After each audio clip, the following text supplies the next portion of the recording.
Who's gonna take care of my sister? I will. Olivia, Benson, and ADA Carisi are taking down a disgusting boys club in this week's episode of Law & Order SVU, and the corruption goes deeper than they ever would have expected. We're still covering his ass, I see. Yeah. If I was you, I'd start thinking about your own. So let's get into Law & Order SVU Season 26, Episode 11, Deductible. I'm Anna Rumor, and this is PopCulture Social Call. We start the episode by meeting Kira. She is a young professional taking care of her 9-year-old brother Jake and really struggling to make ends meet. So when her boss Frank gives her the chance to pitch their insurance plan to this helicopter magnate Jim Hogan, she knows the pressure is on for her career and her family. But here's where things turn left. Her boss gets a phone call from his wife at the start of the meeting saying his son had an allergic reaction to peanuts, and he makes a swift exit, leaving Jim to be a total creep. Because I know I'm in good hands. Yeah.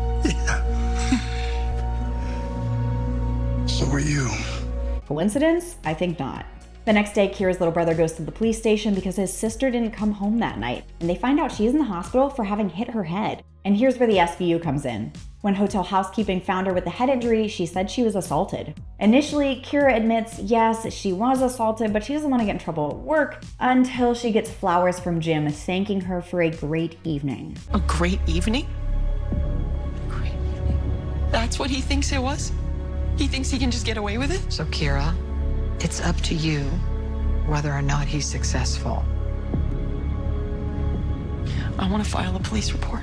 Jim denies he assaulted Kira when the police question him. He says it was mutual. And Kira's boss, Frank, also isn't defending her, like, at all. When I called Kira this morning to talk about her commission check, she sounded pretty damned happy to me.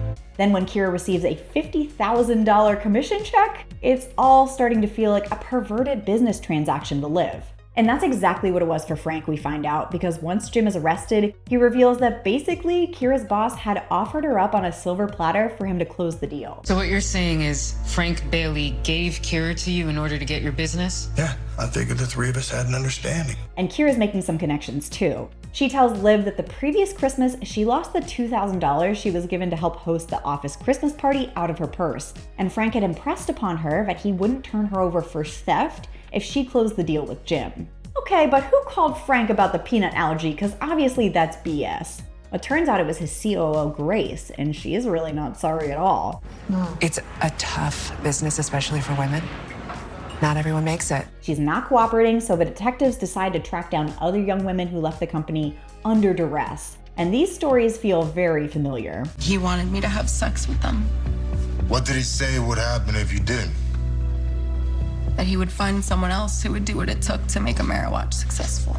With all that, they can arrest Frank and charge him with coercion. But in court, his attorney is really disparaging all of the women for cashing the commission checks they were given after their own assaults. Now, Carisi needs to nail this guy with something solid, so Benson tries to appeal to Grace again. She tells her that she understands what it's like to come up as a woman in a male-dominated field, but it's them who can make the difference for the next generation.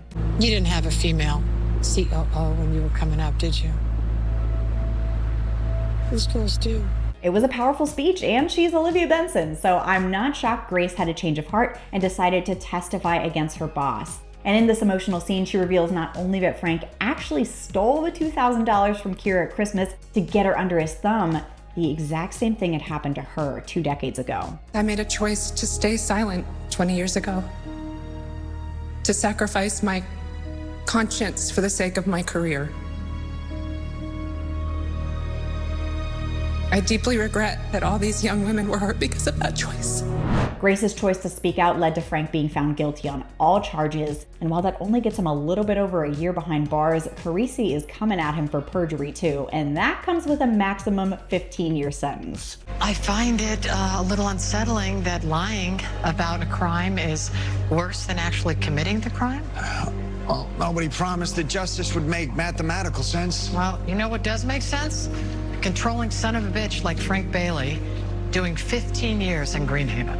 Another great episode of Law & Order SVU. What did you think? Let me know in the comment section. Like and subscribe while you're there. Then head over to popculture.com for the latest entertainment news. Until next time, I'm Anna Rumor, and this is PopCulture Social Call.